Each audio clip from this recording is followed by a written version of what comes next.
नमस्कार साथियों, स्वागत है आपका PR institute only success point में। तो आज हम अध्ययन करेंगे मीरा मुखर्जी के बारे में, जो कि एक महिला मूर्तिकार है। तो चलिए मीरा मुखर्जी के बारे में अध्ययन करते हैं, इनके पॉइंटों को देखते हैं, क्या क्या इनमें खूबियां रही हैं। तो आज का हमारा टॉपिक है मीरा मुखर्जी। ठीक, तो मीरा मुखर्जी जो है ये कौन है? तो एक महिला मूर्तिकार है। कौन है? महिला मूर्तिकार। ठीक है, मीरा मुखर्जी एक महिला मूर्तिकार है। चलिए शुरू करते हैं। जन्म, इनका जन्म कब हुआ था? तो इनका जन्म हुआ था 1923 ईस्वी में हुआ था। कहाँ हुआ था?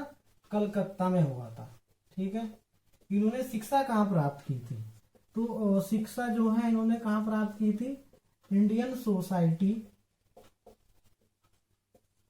नंबर 1, इंडियन सोसाइटी ऑफ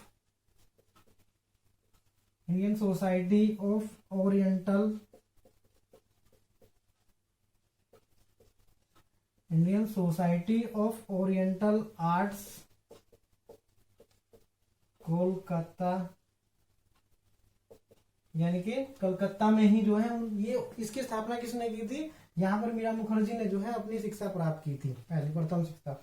ये रविंद्रनाथ टैगोर और गगनेंद्रनाथ टैगोर ने 1907 में इसकी स्थापना की थी। ठीक है, फिर उसके बाद जो है ये दिल्ली पॉलिटेक्निक में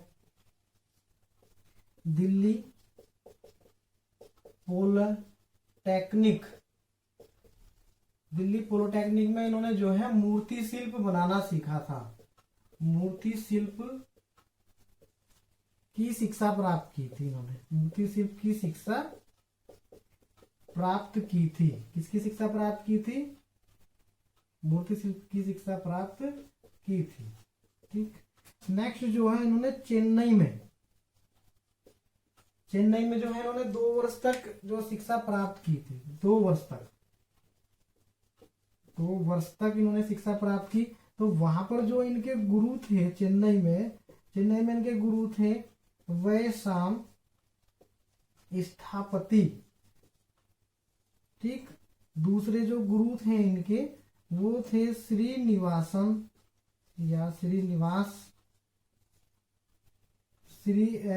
अछारी। ये इनके गुरु रहे हैं, इनके चेन्नई में जब 2 वर्ष तक इन्होंने वहां अध्ययन किया था।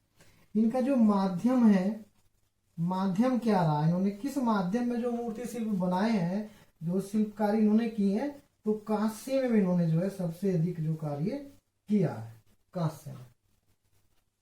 चलिए, ठीक, तो जो इन्होंने किस प्रकार से कार्य, तो सबसे अधिक जो किस प्रकार से कार्य किया है इन्होंने, जो चित्रण विषय रहा है इनका, वो दैनिक जीवन चित्रण विषय रहा है। बहुत अधिक जो इस प्रकार से क्रियाकलाप रहे हैं। चलिए, चित्रण विषय आप यहां नोट कर लेंगे। जो इनका जो चित्रण विषय रहा है, चित्रण विषय, तो दैनिक जो क्रियाकलाप रहा है दैनिक जीवन का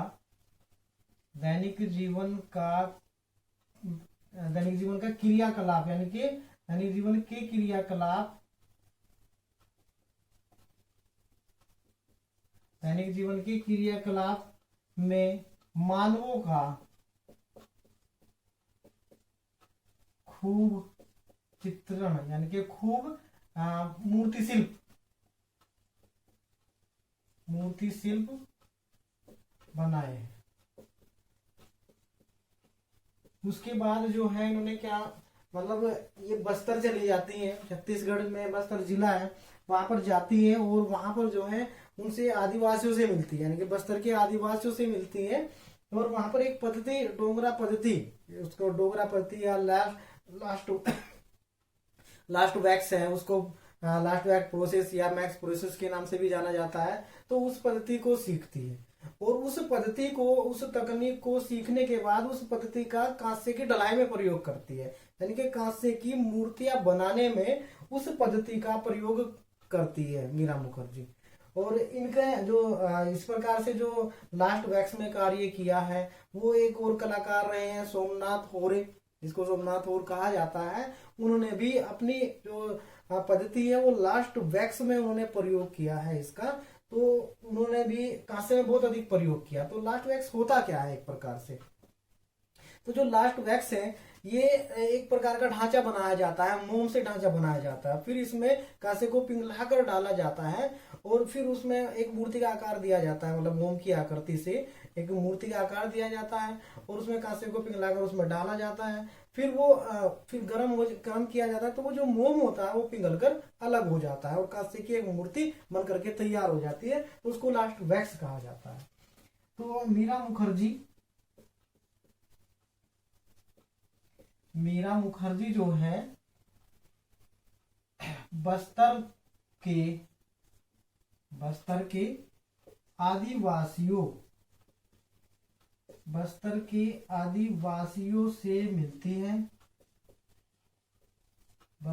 आदिवासियों से मिलती है, और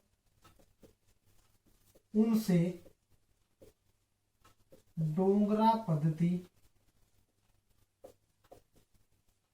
पद्धति या इसको लास्ट वैक्स या मैक्स प्रोसेस सीखती है, ठीक है ना, सीखती है। और इस तकनीक का प्रयोग कांसे की मूर्ति बनाने में, इस तकनीक का प्रयोग कांसे की मूर्ति बनाने में करती है, ठीक है। तो चलिए, मूर्ति बनाने में इसका प्रयोग किया जाता है। अब इनको पुरस्कार भी बहुत अधिक प्राप्त हुए थे, तो चलिए कौन कौन से पुरस्कार प्राप्त हुए थे, इनकी प्रदर्शनी कहाँ पर लगी थी, तो उसके बारे में आप इधर नोट कर लीजिए। आपने ये नोट कर लिया होगा साइड से।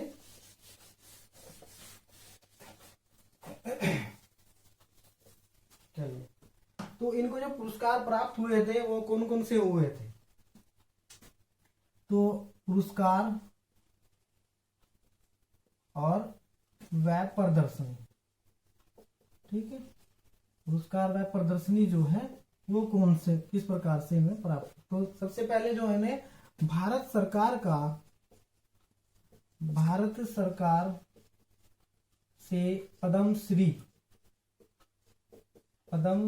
श्री मिला।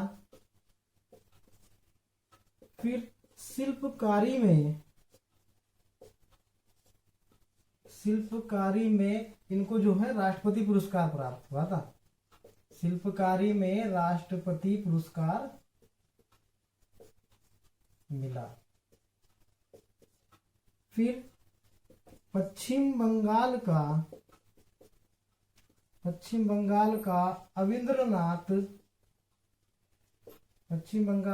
अविंद्रनाथ पुरस्कार मिला, ठीक। और इनकी जो प्रदर्शनी हुई थी, देश विदेश में इनकी अनेकों प्रदर्शनी हुई थी। देश विदेश में अनेकों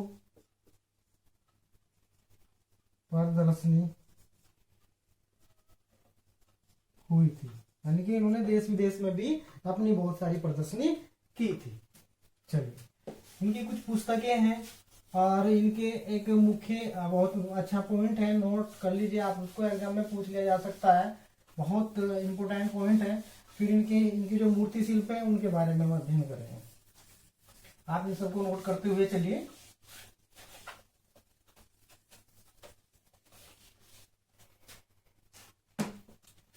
यहाँ पे लिख लेंगे आप नोट करके इसको। देखिए, भोपाल में एक गैस त्रासदी हुई थी 1984 में।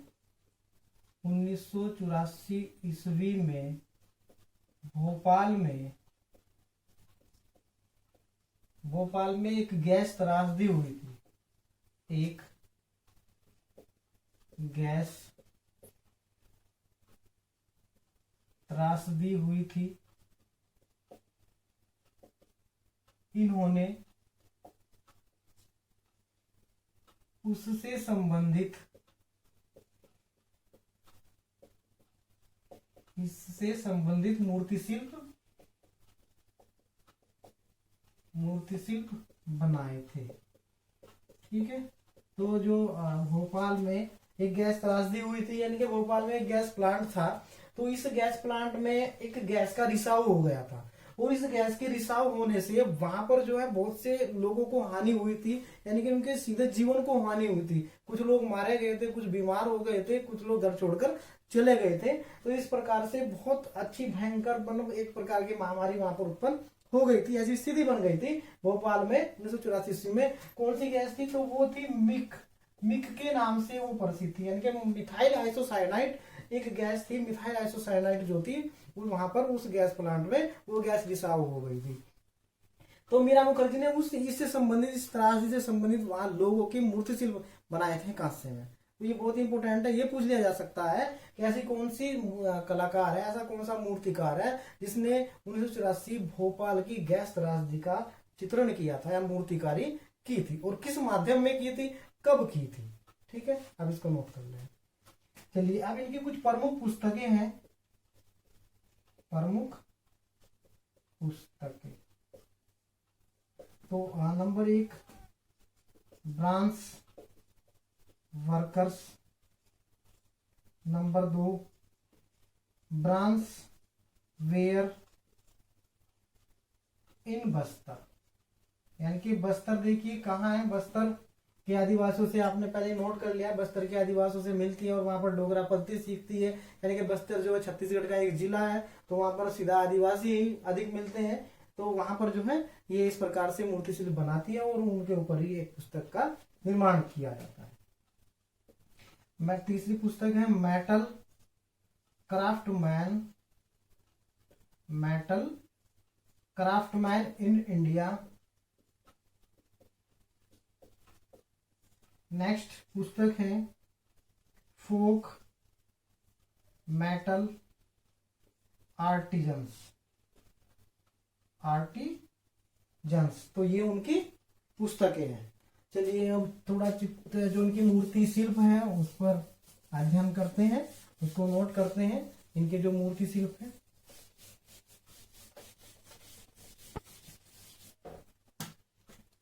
तो मूर्ति शिल्प, तो इनके जो प्रमुख मूर्ति शिल्प है, प्रमुख है क्योंकि मूर्ति शिल्प तो बहुत अधिक बनाए हैं, लेकिन ये प्रमुख मूर्ति शिल्प है इनके। तो द गुरु, ठीक है, फिगर, वामनावतार, वामनावतार, ठीक है ना, इसको वामन अवतार भी कहा जाता है। आप यहां लिख सकते हैं वामन अवतार। ठीक, चलिए बेसाइड स्टेशन,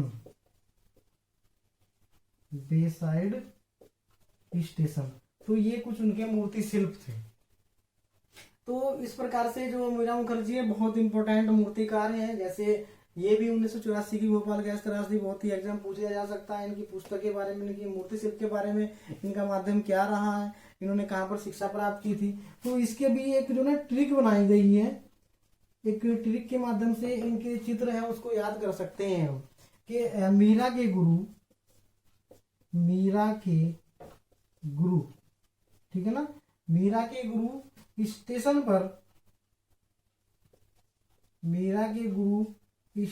पर फिगर में, या लिख लीजिए फिगर में, आप असली फिगर भी लिख सकते हैं, अवतार लिए हुए हैं, फिगर में अवतार लिए हुए हैं। ठीक है, तो ये एक छोटी सी ट्रिक बनाने का प्रयास किया गया है कि आप जो चाहे अपने माध्यम से भी ट्रिक बना सकते हैं, गुरु बना सकते हैं कि दाफी वाबे, दाफी एक प्रकार से ये भी बन सकता है इनका कि आप ये इनके जो प्रथम जो शब्द है वो अक्षर है उससे भी बना सकते हैं दाफी वाबे, ठीक है ना, दाफी वाबे भी एक तो वो याद करने का अपना तरीका होता है। लेकिन यहाँ पर जो है ये पूरे के पूरे जो शब्द आ जाते हैं, गुरु, स्टेशन, दागुरु आ गया, स्टेशन आ गया, फिगर आ गई और अवतार भी आ जाता है। तो इस प्रकार से जो है वो याद करने का तरीका होता है अपना अलग अलग होता है, वो चीजें याद हो जाती है। तो देखिए आज के टॉपिक का जो हमारा ये पढ़ाने का मकसद था वो पूरा हो चुका है। नेक्स्ट टॉपिक नेक्स्ट वीडियो के साथ हम फिर से उपस्थित होंगे, और आप जो इसी प्रकार से हमें अपना सहयोग देते रहेंगे हमें बहुत ही अच्छा लगता है। और जैसे ही आप हमें कमेंट करके बता रहे हैं कि हमें इस प्रकार से अलग अलग टॉपिक पढ़ने हैं, तो मैं आपसे बहुत ही आपसे सराहना रखता हूँ, आपसे आशा रखता हूँ कि निश्चित ही रूप से आपके बताए हुए सभी टॉपिक जो भी आप कमेंट बॉक्स में लिख रहे हैं उन सभी को बारी बारी से जरूर पढ़ाया जाएगा। देखिए एक साथ तो उनको नहीं पढ़ा सकते हैं कि अलग अलग कमेंट आ रही हैं कि ये टॉपिक पढ़ना है वो टॉपिक पढ़ना है, तो मैं आपको गारंटी देता हूँ, विश्वास दिलाता हूँ कि आपके बताए हुए सभी टॉपिक को इसी प्रकार से पढ़ाया जाएगा और एक सिलेबस के माध्यम से उसको पढ़ाया जाता है। आप बिल्कुल मेहनत करते रहिए। आप उनको अगर वो आगे पीछे हो भी रहा है किसी कारणवश कि वो अभी हमने राजा रवि वर्मा को नहीं पढ़ा है, हमने ये पढ़ा दिया वो पढ़ा दिया, तो आप उसको सीक्वेंस में लगा सकते हैं, आप उसमें सीक्वेंस में उसको देख सकते हैं, लेकिन पढ़ाए सारे टॉपिक जाएंगे। तो अभी तो ये शुरुआत है, आगे आगे आपको बहुत ही अच्छे तरीके से आपको इस चैनल के माध्यम से पूरे के पूरे टीजीटी पीजीटी और नेट पर आपका पूरा फोकस आप यहाँ से प्राप्त कर सकते हैं। तो आज की वीडियो में इतना ही है। नेक्स्ट वीडियो के साथ हम आपसे फिर मिलेंगे, फिर आपसे मुलाकात होगी और आपके सहयोग की पूरी पूरी कामना हम करते हैं। तो आज के लिए बहुत बहुत धन्यवाद हमारे साथ जुड़ने के लिए। आप इसी प्रकार से अपना सहयोग हमें देते रहेंगे। बहुत बहुत धन्यवाद।